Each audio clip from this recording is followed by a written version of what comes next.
Secrets of the Pink Kush by Billy Budd. The Anunnaki. The Anunnaki were actually an advanced race of people living in Mesoptamia, or Sumer, which was ancient Iraq, to be exact. They were intellectually and physically superior to all others. The reason for their superiority was genetics. They had double the chromosomes of normal Homo sapiens. Now their consorts were the Akkadians, who were a Semitic race who worked with the Anunnaki.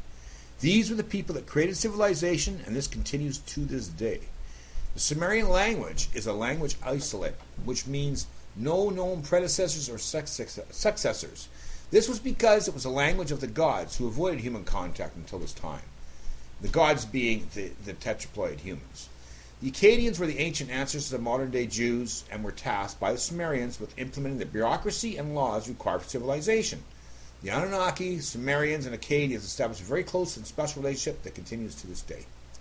Sumer, which means land of the civilized kings or native land, it was one of the ancient civilizations in Mesoptamia, Iraq, and was established for the same time as the start of the Bronze Age.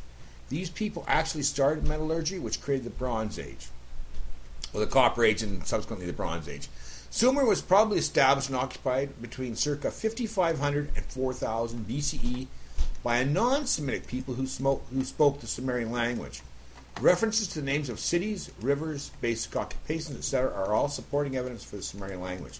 These conjectured prehistoric people are now called Proto-Euphratians or Ubaidians, and are theorized to evolve from the Sumeric culture of northern Mesopotamia, Syria. The Ubaidians were the first civilization in Sumer. They introduced laws, written language, metallurgy, agriculture, animal husbandry, developed trade, and established several industries including jewelry, metalwork, masonry, pottery, weaving, and leatherwork.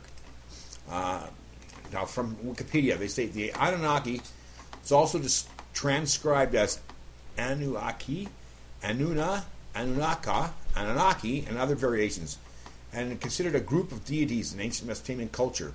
Example, Sumerian, Akkadian, Assyrian, and Babylonian. The name is variously written Danuna, Danunnaki, or Danana, meaning princely offspring or offspring of Anu. Alternate translations of the name, such as those who from the heavens came to earth, that's based on the work of Zecharia Sitchin, have been rejected by scientists and academics who dismiss his work as pseudoscientific. Okay, pseudoscientist. Some people claim that Zecharia Sitchin was a pseudoscientist. He was not. He was just missing the genetic piece of evidence to support this theory that it was tetraploid human beings that did this. I will call this the Pink Kush Theory here, based on my research with the Pink Kush plant, reverse engineering it, and discovering that it was the colchicine chemical that created the tetraploid human beings, same as it did with the plant. Now, Sitchin did an immense amount of work on this. He deserves a great amount of credit for it. His only downfall, in my opinion, was his belief that aliens from the planet Nibiru were involved here on Earth. Nibiru, which was called Planet X by the Sumerians, is probably the dwarf planet 148209, 2000 CR15, which does have an elliptical orbit of 3,345 years around the Sun. Pretty amazing. These people were aware of this centaur planet, which means small planet, well before modern civilization. Do not feel bad, modern astrophysicists, as they are at least twice as intelligent as modern humans due to their tetraploid chromosomes.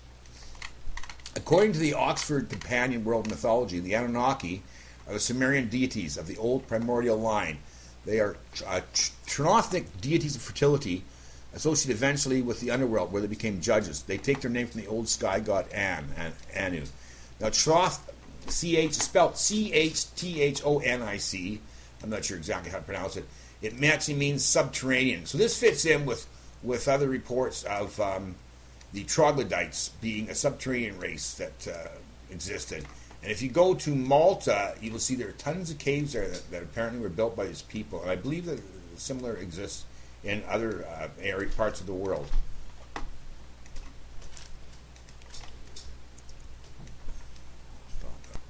The Pink Kush Theory. The Anunnaki were actual flesh and blood humans, but not normal diploid humans. They were not Semitic, but were probably originally from Europe and were genetically modified by accident.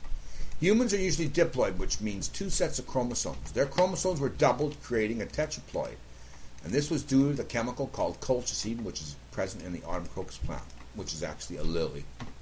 Women were using this plant, found throughout Europe, to relieve labor pains. This accidentally created tetraploids when the timing was correct and the solution strength of the alkaloid was proper. It was a very low probability event, but it did happen, and it created these tetraploid giants. Now, these tetraploid giants, humans, were much bigger, stronger, more intelligent, and wiser than normal diploid humans. They also lived much longer, such that they told humans that they were immortal and were gods from heaven. They deceived the humans and enslaved them, forcing them to serve them with tributes and sacrifices. They then tasked the Akkadians, who are the ancient Hebrews, the Hyksos Judeans, with implementing their bureaucratic structure amongst the humans in order to create a civilized and controlled world. The depictions of the Anunnaki show them with wings, just like the angels in the Bible. This is because they are the same thing, as above, so below, which is the Lord's Prayer. The Anunnaki were referred to as a Rephaim class of giants in the Bible. There is another class of giants, and they are the offspring of tetraploid humans, mating with the diploid humans, and they are referred to as the Nephilim. The Nephilim are sterile as they are a genetic mismatch. The Bible supports this genetic fact by stating that the Nephilim were not fruitful unto God. Yes, the Bible was written by God, but he was a tetraploid human. And note that Anu, the father of the Anunnaki, was the sky god at the time of the Great Flood, and he actually authorized the Great Flood for population control. For more on this, read Secrets of the Pink Kush by Billy Budd.